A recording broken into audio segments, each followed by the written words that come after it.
Prime Minister Narendra Modi met the Chinese President Xi Jinping on the sidelines of the BRICS Summit in South Africa's Johannesburg. The Indian government has said that the two leaders agreed on de-escalation along the line of actual control and asked their officials to work at resolving their border dispute quickly. Listen in to what the Foreign Secretary Vinay Quatra said while explaining what the two leaders discussed. In a conversation with President Xi Jinping of China, Prime Minister highlighted India's concerns on the unresolved issues along the LAC in the western sector of the India-China border areas. Prime Minister underlined that the maintenance of peace and tranquility in the border areas and observing and respecting the LAC are essential for the normalization of the India-China relationship.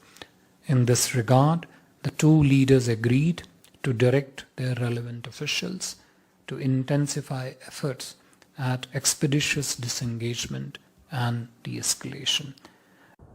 Prime Minister Narendra Modi and China's President Xi Jinping had a conversation on the sidelines of BRICS Summit.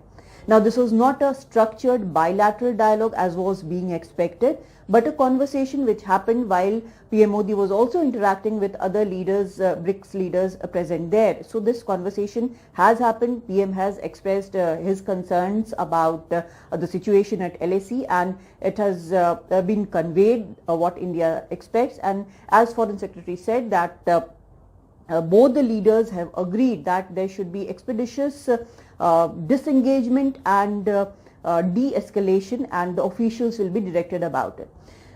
But just before that, before PM left for South Africa tour, before this, the 19th commander level talks also happened regarding the LAC situation. Unlike the previous one, the 18th one, there was a joint statement which was identical from both the sides, but no forward movement happened on that. Even before that, during the Bali G20 summit, on the sidelines of it, both the leaders had a conversation about normalizing relationship, which India accepted after, India also confirmed after some time, but there was no forward movement. Now, this conversation also has happened where India has clearly said, PM Modi has clearly said in this conversation what India expects, and there is an agreement. It seems there is an agreement, but it is still to be seen whether this translates to the situation on ground. In New Delhi, Kadambini Sharma for NDTV.